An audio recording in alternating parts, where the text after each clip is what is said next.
ہجرت کے پہلے سال حضرت عائشہ رضی اللہ عنہا کی رخصتی ہوئی، یعنی وہ نبی کریم صلی اللہ علیہ وآلہ وسلم کے گھر آ گئیں۔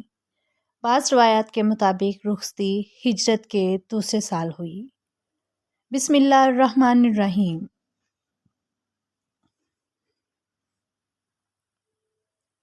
چند یہودیوں نے آپ صلی اللہ علیہ وآلہ وسلم سے سوال پوچھا، آپ یہ بتائیں اس وقت لوگ کہاں ہوں گے جب قیامت کے دن زمین اور آسمان کی شکلیں تبدیل ہو جائیں گی؟ اس پر حضرت صلی اللہ علیہ وآلہ وسلم نے جواب دیا، اس وقت لوگ پل صراط کے قریب اندھیرے میں ہوں گے۔ اسی طرح ایک مرتبہ یہودیوں نے حضور صلی اللہ علیہ وآلہ وسلم سے بادلوں کی گرج اور کڑک کے بارے میں پوچھا۔ جواب میں آپ صلی اللہ علیہ وآلہ وسلم نے ارشاد فرمایا، یہ اس فرشتے کی آواز ہے جو بادلوں کا نگران ہے۔ اس کے ہاتھ میں آگ کا ایک کوڑا ہے، اس سے وہ بادلوں کو ہانکتا ہوا اس طرف لے جاتا ہے جہاں پہنچنے کے لیے اللہ تعالیٰ کا حکم ہوتا ہے۔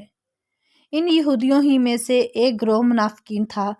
یہ بات ذرا وضاحت سے سمجھ لیں، مدینہ منورہ میں جب اسلام کو عروج حاصل ہوا تو یہودیوں کا اقتدار ختم ہو گیا۔ بہت سے یہودی اس خیال سے مسلمان ہو گئے کہ اب ان کی جانیں خطرے میں ہیں، سو اپنی جانیں بچانے کے لیے وہ جھوٹ موٹ کے مسلمان ہو گئے۔ اب اگرچہ کہنے کو وہ مسلمان تھے، لیکن ان کی ہمدردیاں اور محبتیں اب بھی یہودیوں کے ساتھ تھیں۔ ظاہر میں وہ مسلمان تھے، اندر سے وہی یہودی تھے۔ ان لوگوں کو اللہ اور اس کے رسول نے منافق قرار دیا ہے۔ ان کی تعداد 300 کے قریب تھی۔ انہی منافقوں میں عبداللہ ابن ابی بھی تھا، یہ منافقوں کا سردار تھا۔ یہ منافقین ہمیشہ اس طاق میں رہتے تھے کہ کب اور کس طرح مسلمانوں کو نقصان پہنچا سکے۔ مسلمانوں کو پریشان کرنے اور نقصان پہنچانے کا کوئی موقع یہ ہاتھ سے جانے نہیں دیتے تھے، جیسا کہ آئندہ چل کر آپ پڑھیں گے۔ ہجرت کے پہلے سال حضرت عائشہ رضی اللہ عنہا کی رخصتی ہوئی، یعنی وہ نبی کریم صلی اللہ علیہ وآلہ وسلم کے گھر آ گئیں۔ بعض روایات کے مطابق رخصتی ہجرت کے دوسرے سال ہوئی۔ آپ صلی اللہ علیہ وآلہ وسلم کو جب نبوت عطا کی گئی تھی تو اس وقت جنگ کے بغیر تبلیغ کا حکم ہوا تھا۔ اللہ تعالیٰ نے فرمایا تھا کہ ان کافروں سے الجھیے مت، بلکہ دامن بچائے رکھیے اور صبر کیجیے۔ یہ حکم مکہ کی زندگی تک رہا۔ پھر ہجرت کے بعد اس طرح جنگ کرنے کی اجازت ملی کہ اگر مشرک جنگ کی ابتدا کرے تو مسلمان ان سے دفاعی جنگ کر سکتے ہیں، البتہ حرام مہینوں میں جنگ نہ کرے، یعنی رجب، ذوالقعدہ، ذوالحج اور محرم میں۔ کچھ مدت بعد جنگ کی عام اجازت ہو گئی، یعنی کافروں کے حملہ نہ کرنے کی صورت میں بھی مسلمان ان سے اقتدامی جنگ کر سکتے تھے اور کسی بھی مہینے میں جنگ کر سکتے ہیں۔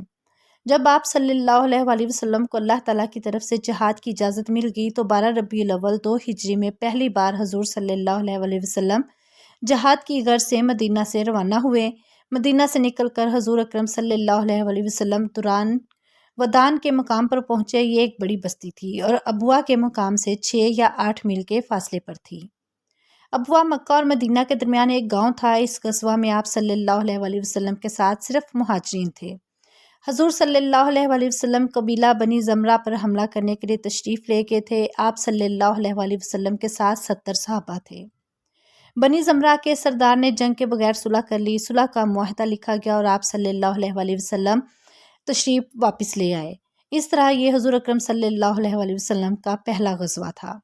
اس کو غزوہ بنی زمرہ کہا جاتا ہے۔ اس غزوہ میں مسلمانوں کا جھنڈا سفید تھا اور یہ حضرت حمزہ رضی اللہ عنہ کے ہاتھ میں دیا گیا تھا۔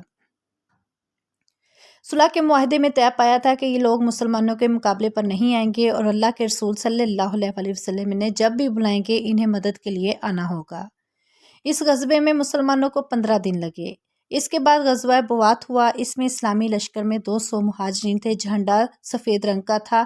یہ ربیع الثانی 2 ہجری میں پیش آیا۔ حضور اکرم صلی اللہ علیہ وآلہ وسلم ایک تجارتی قافلے کو روکنے کے لیے روانہ ہوئے تھے۔